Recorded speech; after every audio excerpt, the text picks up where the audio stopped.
Welcome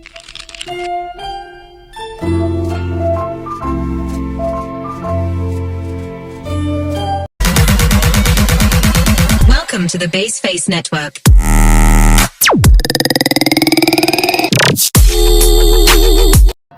Assalamualaikum warahmatullahi wabarakatuh. Hai teman-teman semua, kembali lagi di channel saya. Jadi teman-teman, di sini saya akan menjelaskan mengenai teori kritik sastra feminis. Disimak baik-baik ya. Baik, kita lanjut ke kritik sastra feminisme. Feminisme adalah pendekatan kritikal yang berfokus pada pengalaman perempuan dalam berbagai karya sastra. Biasanya pendekatan ini menggunakan sudut pandang pemikiran feminis untuk menganalisis dan mengalihkan makna dalam karya sastra tersebut. Jadi secara sederhana, kritik sastra feminisme memandang sastra dengan kesadaran khusus terhadap peran jenis kelamin dalam budaya sastra dan kehidupan kita. Kemudian konsep penting yang perlu dipahami dalam rangka membahas masalah kaum perempuan adalah membedakan antara konsep seks, jenis kelamin, dan konsep gender. Kemudian pengertian jenis kelamin merupakan penafsiran atau pembagian dua jenis kelamin manusia yang ditentukan secara biologis yang melekat pada jenis kelamin tersebut. Kemudian misalnya itu seperti jenis kelamin laki-laki adalah manusia yang memiliki jangkala dan memproduksi sperma. Ini konsep penting yang perlu dipahami dalam rangka membahas kaum perempuan dan kaum lelaki. Konsep gender yakini suatu sifat yang melekat pada kaum laki-laki maupun perempuan yang dikonstruksi secara sosial maupun kultural. Misalnya bahwa perempuan itu dikenal lemah lembut, cantik, emosional, atau keibuan. Sementara untuk laki-laki ini kuat, rasional, dan jantan atau perkasa. Ciri dari sifat itu sendiri merupakan sifat-sifat yang dapat dipertukarkan. Ragam dalam perkembangan ada beberapa ragam kritik sastra feminisme, yaitu Showalter membedakan ada dua jenis karakter atau kritik sastra feminis.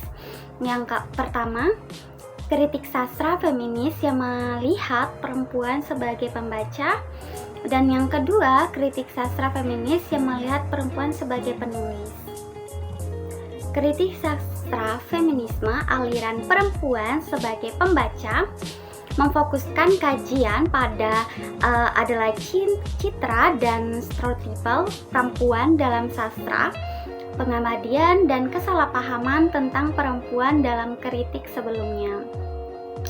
Kemudian kritik sastra feminisme ginoritik meneliti sejarah karya sastra perempuan, gaya penulisan, tema, genre, struktur tulisan perempuan, kreativitas penulis perempuan, profesi penulis perempuan sebagai suatu perkumpulan serta perkembangan dan peraturan tradisi penulis perempuan. Nah, kita lanjut ke penerapannya. Penerapan kritik sastra feminisme pada umumnya sama dengan tahapan kritik sastra lainnya. Secara semantik, kegiatan diawali dengan kegiatan seperti yang pertama, memilih dan membaca karya sastra yang dianalisis dan dilihat kelebihan dan kekurangannya. Kemudian kedua, memfokuskan masalah yang sesuai dengan perspektif kritik sastra feminisme. Misalnya sudut pandang perempuan tentang penulis perempuan atau mengenai cara tokoh-tokoh perempuan dalam kehidupan di masyarakat. Kemudian yang ketiga itu melakukan kajian pustaka untuk memahami sejumlah konsep yang teoretik yang berhubungan dengan fokus masalah yang akan dianalisis dengan tulisan kritikus maupun penelitian sebelumnya yang membahas masalah yang sama atau mendekati. Kemudian keempat, mengumpul data primer maupun sekunder yang relevan dengan fokus masalah yang akan dianalisis.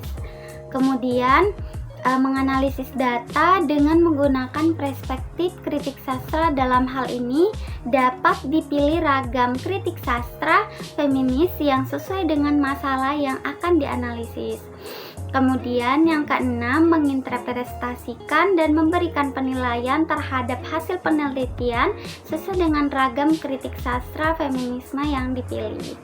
Dan yang terakhir, penerapan itu menulis laporan kritik sastra yang menggunakan bahasa yang sesuai dengan media yang akan dipilih untuk mempublikasikan.